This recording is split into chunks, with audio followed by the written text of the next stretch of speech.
Hello దోస్తులు, welcome back to our YouTube channel ఆది wiki 2. చాలా రోజుల తర్వాత మీ ముందుకు వచ్చాం. ఈరోజు మేము ఎక్కడికి వెళ్తున్నామో తెలుసా? అప్పుల బాధలు తీర్చే బుగులు వెంకటేశ్వర స్వామి టెంపుల్కి. అది ఎక్కడుంది, దాని విశేషం ఏంటి అని మీకు తెలియాలంటే ఈ వీడియోని పూర్తిగా చూడండి.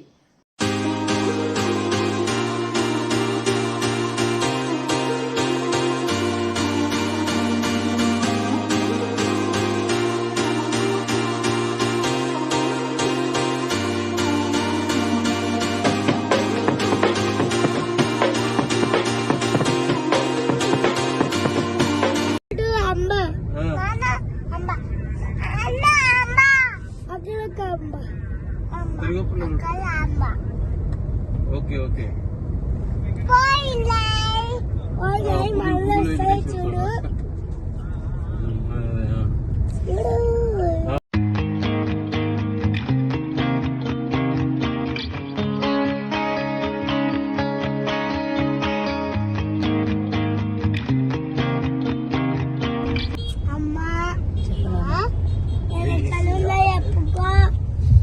శ్రీకాంత్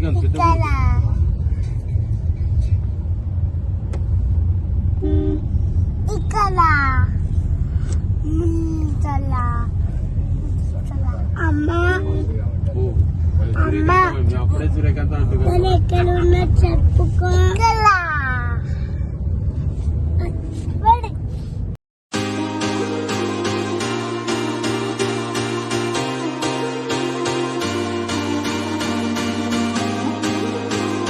ఫైనల్గా మనమైతే చేరుకున్నాం. ఇదే బుగులు వెంకటేశ్వర స్వామి టెంపుల్. ఇది జనగాం డిస్టిక్లో ఉంటుంది. వరంగల్కి 30 కిలోమీటర్ల దూరంలో, అలాగే హైదరాబాద్కి 120 కిలోమీటర్ల దూరంలో ఈ బుగులు వెంకటేశ్వర స్వామి దేవస్థానం ఉంటుంది. ఈ టెంపుల్ను ఎవరైతే దర్శనం చేసుకుంటారో వాళ్ళ అప్పుల బాధలన్నీ తీరి సంతోషంగా ఉంటారని ఇక్కడి వాళ్ళు చెప్తూ ఉంటారు.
ఇదే అంతరాలయం.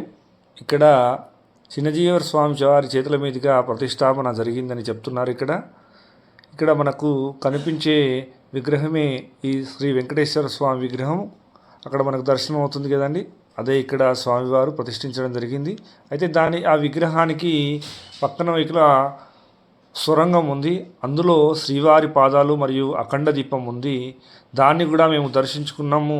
స్పెషల్ టికెట్ తీసుకొని దాన్ని అంతరాలయంలోకి వెళ్ళి దర్శించుకోవడం జరిగింది. అక్కడ ఫొటోస్ కానీ వీడియోస్ కానీ అనుమతి లేదు, అలో లేదు అన్నారు. కాబట్టి మేము తీయలేకపోయాము.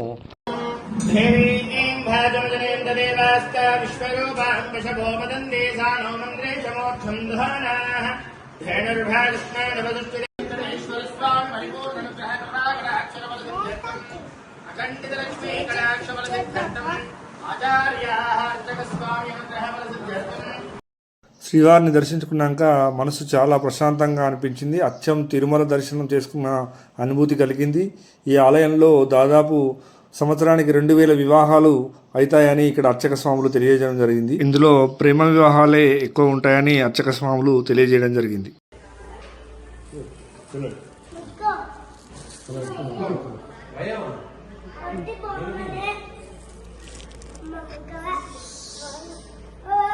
దర్శనం చేసుకొని మేము బయటికి రావడం జరిగింది.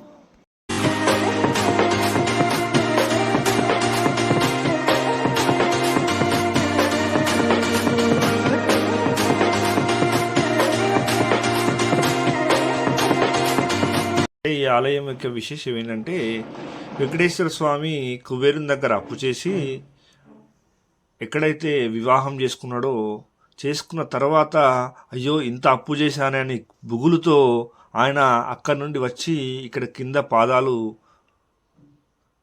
ఇక్కడ కింద పెట్టి పైన 700 మెట్లు ఉంటాయి ఇక్కడ పైన. ఈ మెట్లన్నీ ఇక్కడ ఈ మార్గం గుండా ఇప్పుడు ఎవరు ప్రయాణించట్లేదు, చాలా ఎవరైనా తెలిసిన వాళ్ళు మాత్రమే వెళ్ళి చూడడం జరుగుతుంది. అయితే ఈ మార్గం గుండా అక్కడ పైన వెళ్ళి పైన సొరుగులో స్వామివారు ఆల్వార్లతో యుక్తంగా అక్కడ బుగులుతో ఉండడం జరిగింది, తపస్సు చేసుకోవడం జరిగింది. తర్వాత కుబేరుడే ఇక్కడ ప్రత్యక్షమై స్వామివారిని మీకు అప్పించేంత పెద్దవాణ్ణి కాదని క్షమించమని ప్రార్థించగానే ఆ యొక్క బుగులు తీరి ఆయన మళ్ళీ తిరుగు ప్రయాణంగా తిరుమలకు వెళ్ళడం జరిగింది. అందువల్ల ఈ ఆలయం యొక్క విశేషం ఏంటంటే ఎవరైతే మానసిక బాధలు అప్పుల బాధలు ఉంటాయో వాళ్ళు ఈ ఆలయాన్ని వచ్చి దర్శించుకోవడం వల్ల వాళ్ళ అప్పుల బాధలన్నీ కూడా తీరుతాయి, వాళ్ళకు మంచి జరుగుతుంది అనే నమ్మకము చాలా సంవత్సరాలుగా నడుస్తుంది. అందుకనే ఇక్కడ అనేకమైన మంది భక్తులు రావడం జరుగుతుంది. గోవిందా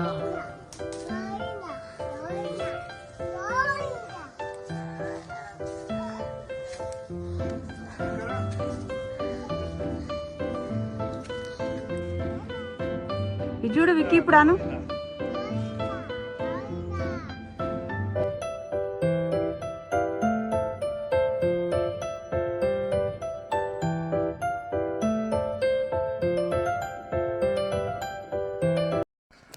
అయితే మేము పిల్లలతో కలిసి ఆ పైనకి వెళ్ళాలని నిర్ణయించుకొని బయలుదేరినాం, కానీ చాలా చాలా కష్టంగా అనిపించింది. పాపం మా నాన్నగారు అయితే కాళ్ళ నొప్పులు తొడగడం పైనకి దేవుని చూడాలని ఎక్కడం జరిగింది. ఆ పిల్లలు మధ్య మధ్యలో ఎత్తుకోమనడం, వాళ్ళని ఎత్తుకొని సాహసంగానే పైకి వెళ్ళడం జరిగింది. ఎంతో కష్టం, అంత చూస్తున్నంత ఈజీ కాదు, ఎక్కడం అంటే ఎంతో చాలా కష్టంగా అనిపించింది. ఎందుకంటే ఆ మెట్ల మార్గం కూడా సరిగా లేదు. మధ్య మధ్యలో ఆ వర్షాల వల్ల ఆ మెట్లన్నీ కొట్టుకుపోయినాయి, అక్కడ మెట్లు కూడా లేవు. మధ్యలో ట్రెక్కింగ్ చేసుకుంటూ ఆ బండలపైన కొండలపైన ఎక్కుంటూ వెళ్ళడం జరిగింది.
ఫైనల్గా అయితే మేము పైనకి చేరుకోవడం జరిగింది.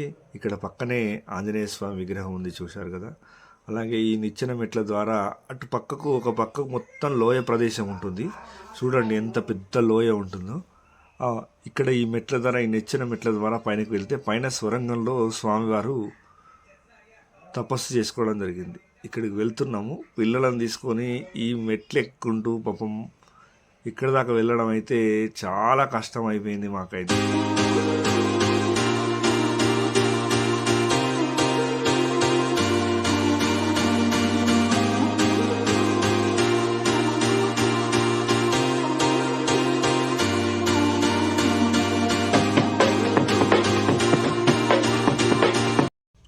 అయితే ఈ స్వరంగ మార్గం లోపలనే స్వామివారు ఉండడం జరిగింది. ఇక్కడ చూడండి మనకు సొరంగం ఎంత చిన్న సొరంగం ఉందో. దీనిలో నుంచి కూడా లోపలికి వెళ్ళొచ్చు, కానీ మేము అంత సాహసాన్ని ఏం చేయలేదు. ఇక్కడ నుంచే స్వామివారిని దర్శించుకోవడం జరిగింది. మీకు కూడా కొంచెంగా చూపించే ప్రయత్నం అయితే చేయడం జరిగింది. ఇందులోనే స్వామివారు ఆల్వార్లతో యుక్తంగా శంఖచక్రాలు పట్టెనామాలు అన్నీ కూడా ఇందులోనే లోపల ఉండడం జరుగుతుంది. ఇక్కడ దర్శనం చేసుకొని స్వామివారి యొక్క కృపకైతే మేము పాత్రలం అయ్యాము. తిరిగి మళ్ళీ కిందికి బయలుదేరడం జరిగింది.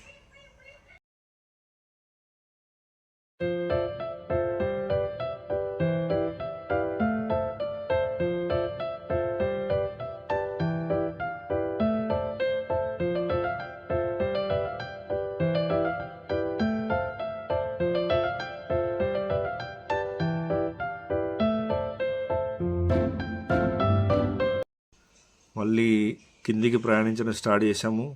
ఇక్కడ ఎక్కడమే కాదు, దిగడం కూడా చాలా టాస్క్గానే అనిపిస్తుంది. ఎందుకంటే కింద చెప్పులు వేసుకోకుండా పైకి వెళ్ళాలన్నారు వెళ్ళేవాళ్ళు. అప్పుడు అందుకని ఎవ్వరం కూడా చెప్పులు వేసుకోలేదు. అలాగే ఇక్కడ అన్ని బండలు కాళ్ళకు కుచ్చుకోవడము, మళ్ళీ పట్టుకోవడానికి కూడా ఏమీ లేవు, ఏ సపోర్ట్ కూడా లేదు. మనమే మెల్లగా అన్నీ చూసుకుంటూ జాగ్రత్తగా కిందికి వెళ్ళాలి. మా నాన్న అయితే ఎంతో కష్టంగా పైకి ఎక్కి కిందికి చూస్తున్నాడు. మా ఫ్రెండ్ శంకర్ రావడం వల్ల వాడు నాన్నని పట్టుకొని పాపం జాగ్రత్తగా పైనకి ఎక్కేటప్పుడు తీసుకెళ్ళాడు, కిందికి ఎక్కేటప్పుడు కూడా చేతి పట్టుకొని మెల్లగా తీసుకెళ్ళడం జరిగింది.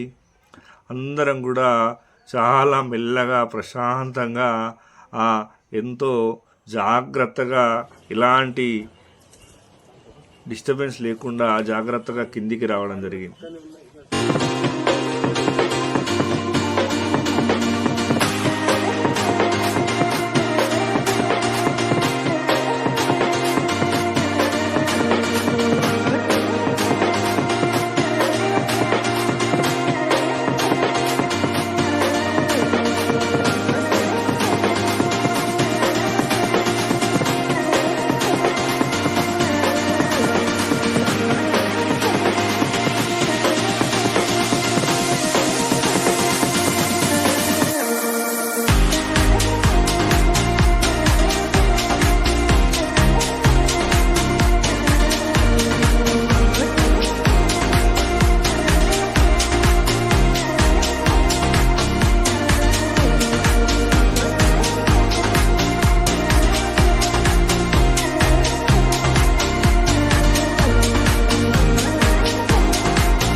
మరోసారి మరో వ్లాగ్తో మీ ముందు ఉంటాం. అప్పటి వరకు do like, share and subscribe to Aadi Vicky to YouTube channel. Bye.